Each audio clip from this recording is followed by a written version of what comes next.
Coming up on this edition of Southwest TV News. 30-year-old Christopher Ryan Copperroot of Swift Current in the gray shirt and brown beard was back before the judge in Swift Current Provincial Court on Wednesday. Following months of anticipation and fundraising, a new access transit van was delivered to the Gull Lake Special Care Center on Tuesday. City Council has approved the concept of a new shopping district in conjunction with Market Square.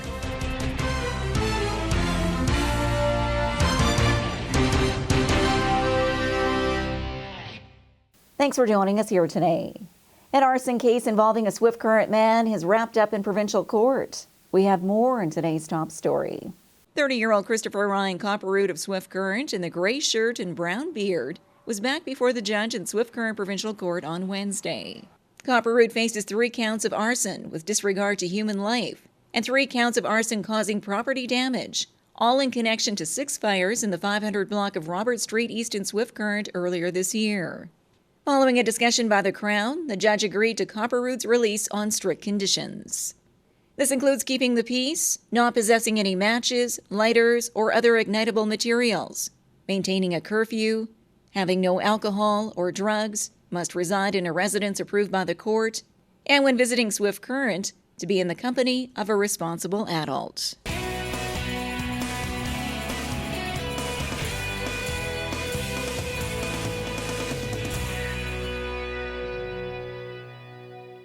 The future is here. Saskatchewan's fastest internet with unlimited usage and blazing speeds. Infinite. Watch for it in your neighborhood, only from SaskTel.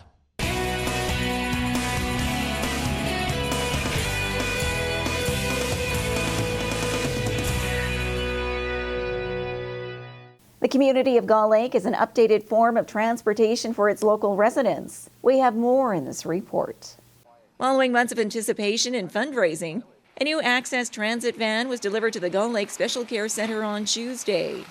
The van, which is valued at $83,000, seats approximately 12 passengers and has all of the safety features and lifts and other amenities required for an access transit vehicle. A much-needed addition for the care center, as the old method of transportation was no longer reliable on the roadway.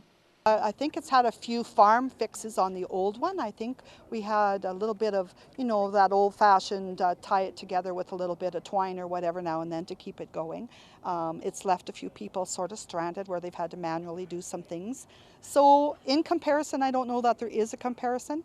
In its day, it was probably an awesome vehicle as well, but with what we have now, I don't think there's any comparison whatsoever. The new one will hold more people. The tie-down system is awesome. It's very user-friendly and just that much easier to load a wheelchair on and take it off, and the ride will be nice and smooth. The purchase of the new van came through local fundraising, assistance from the Kinsman Foundation, and a major donation to help with the down payment for the van by the Lee family.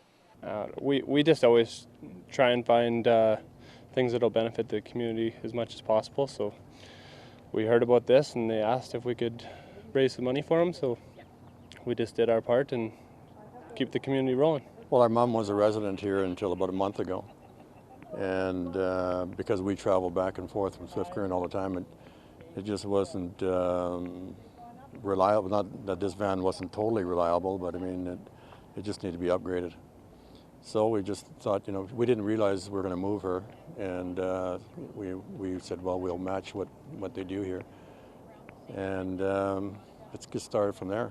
And as the care center staff and residents admire the new access van and look forward to using it for daily outings, Kinsman Telemiracle decals will be added to the van in the coming days to spotlight this well-rounded community project.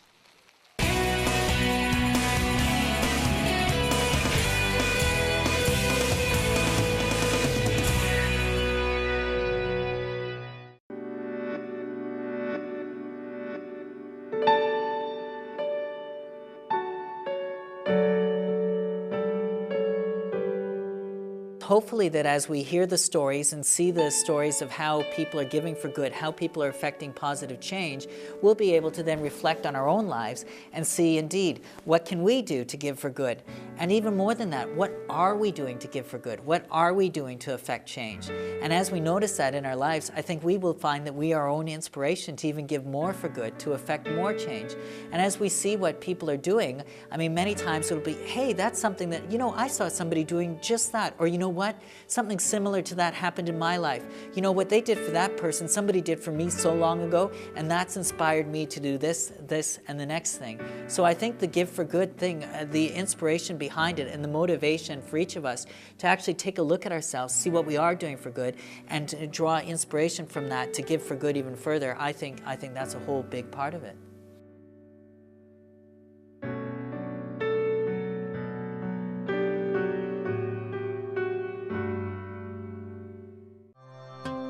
Hi, I'm Donna Gatsky. I am a wife, a mother of two, a marketing events coordinator, and an entrepreneur. I love my life. I have a wonderful family, and I work for a great company in the community. I am busy, like many are in today's world, and I find that I'm constantly zigging through life, and what that means is that I am busy just fulfilling the needs that need to be done through that day. I was looking for something that would bring me energy. I have brought different things into my life, so everything I do has to have a purpose. I was lacking some different vitamins from my last doctor's visit, and I was popping multivitamins, taking special supplements. So I was given a sample to try and found that I liked the results. It was giving me the energy, and it also gave me some added benefits that I wasn't truly expecting. So that is when I realized that I was going to take advantage of the opportunity. For me, I look at this as, if you want to try this product and you see that this is something that's fitting into your life, that it's bringing you health benefits, then if you want to look further, great. There is a business opportunity there that's waiting for you. If you don't, you have health.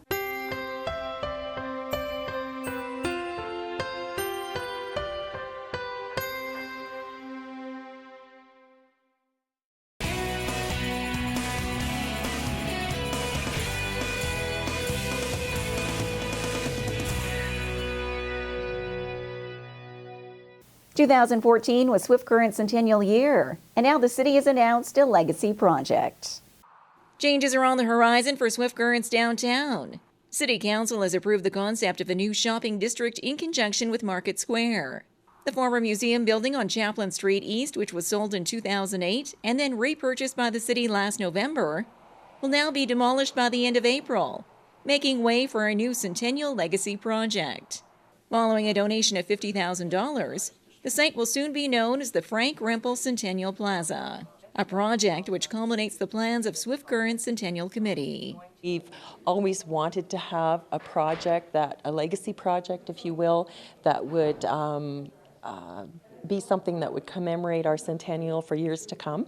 And we went through many, many alternatives. And in the end, we agreed that probably one of the best things we could do would be enhance the downtown core. The site will be developed over time, and as seen in these conceptual designs, would include a park-like setting with 10 columns, signifying 10 significant moments in Swift Current's history, paving stones commemorating the centennial, and a plaza donor area. A long-term project based on funding allocations in the coming months.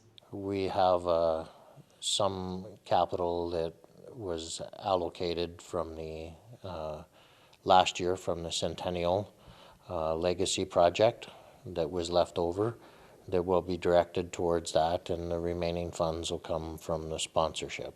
And at this time we are looking for potentially getting some grant money through the Main Streets program, and if we get that, then we'd do some more work on that area.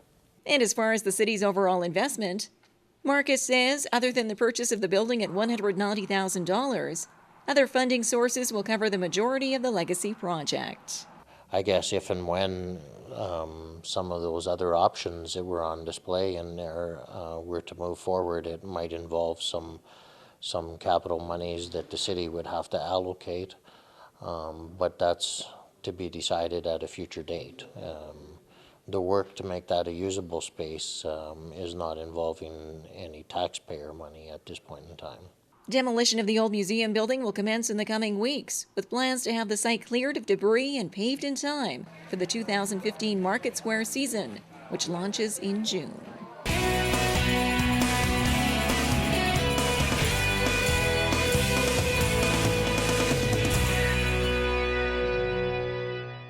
The future is here.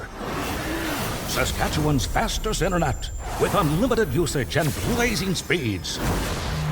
Infinite. Watch for it in your neighborhood, only from SaskTel. Well, this brings to a close another episode of Southwest TV News, reporting the stories that matter to you. We always welcome your news tips.